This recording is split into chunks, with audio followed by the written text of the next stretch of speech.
Donald Trump's first criminal trial started this week, and it's already been pure chaos. As I'm recording this, it's the end of day 2. We have 7 jurors seated.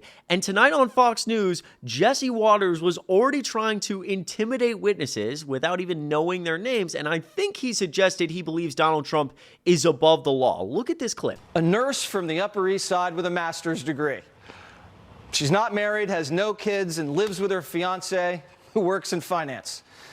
She gets her news from the New York Times, Google, and CNN.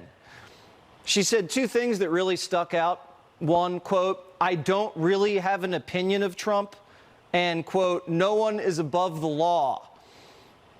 I'm not so sure about juror number 2. Wow. So number 1, this is great reason for all of the jurors, once they're seated, to remain anonymous and remain anonymous forever. We have already seen time and time again in this country, groups on the far right, they find somebody that they believe is part of a massive conspiracy theory or trying to do something very evil, or they're part of the deep state, and the victims of that get harassed endlessly. I don't know if you remember in 2020 there was 2 election workers who some massive conspiracy blew up that they were doing something really evil, like stuffing ballots for Biden, and for months they were harassed at their homes. People sent them death threats. I mean, they had their lives ruined, and it's super sad. In a lot of ways it's a bullying tactic. But number 2, how is it possible that saying, quote, "I don't really have an opinion of Trump," and, quote, "no one is above the law," is not acceptable to Jesse Watters? I mean, in 2 days, we have already seen MAGA fully admit with their whole hearts they believe Donald Trump is above the law. The best example of this was on day 1. The judge looked at Trump and said,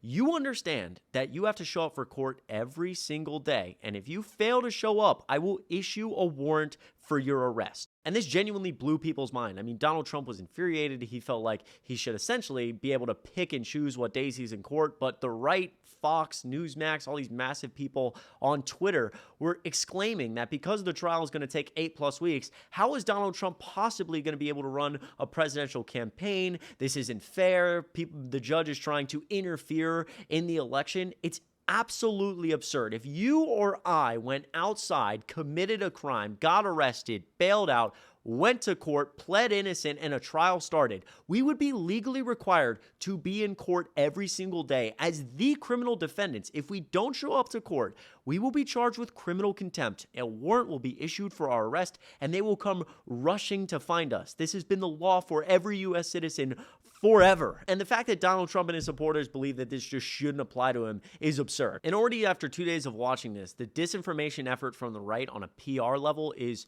absurd. I mean, another example is Donald Trump requested a day off of court that's going to be in a month or a month and a half for Barron Trump's graduation. And the judge said, "Look, I'm not inclined to make this decision right now. We'll make it as we move closer to that date." The right grabbed it, and in 12 hours, they pushed as hard as they could to claim that the judge denied Trump's ability to see Barron Trump's graduation. And I mean, it exploded. It had tens of millions of views across a bunch of platforms, and a lot of people probably ended up believing that the judge was so heartless he wouldn't let Donald Trump go to his son's graduation, which objectively just isn't true. And so the goal from the right, in my opinion, in all this is to get ready for the potential of Donald Trump being found guilty. And when that happens, they can take all of this, all these people's amped up anger, and in a few weeks, we'll be talking about the quote-unquote rigged jury. And they will all say that they have evidence that the jury was rigged if he's found guilty. It is absolutely absurd that a group of people in this country so blatantly believe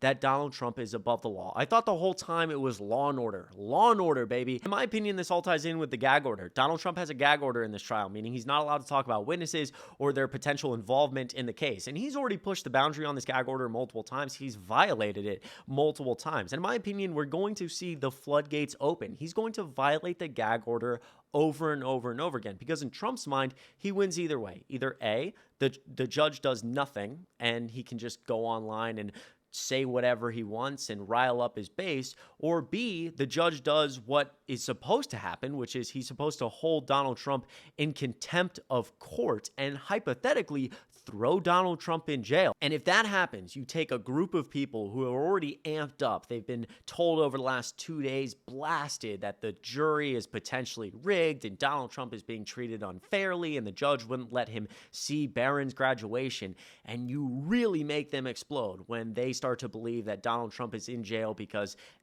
the left wants to silence him or whatever they want to believe. And in that scenario, there's a potential to also sway certain voters who may not be paying attention, but they may hear that, oh my God, they jailed Donald Trump. They're trying to silence him. And so it all ties in together. You're trying to get this base very amped, very, very angry, and essentially they can do whatever you want them to do. They're like a bunch of gasoline, and Donald Trump is the match. January 6th, anyone? So anyway, we'll see what happens over the next few days. I'm going to try to keep you guys updated. It's only day 2 and it's already chaos. So if you want to stay updated, you can subscribe down below. It would mean so much. You can hit the like button. And also, it would mean a lot if you checked out my other socials down below. I post a lot on TikTok, Twitter, Threads. I go live on TikTok and Twitch and debate Trump supporters. It's a good time. I would love to see you there.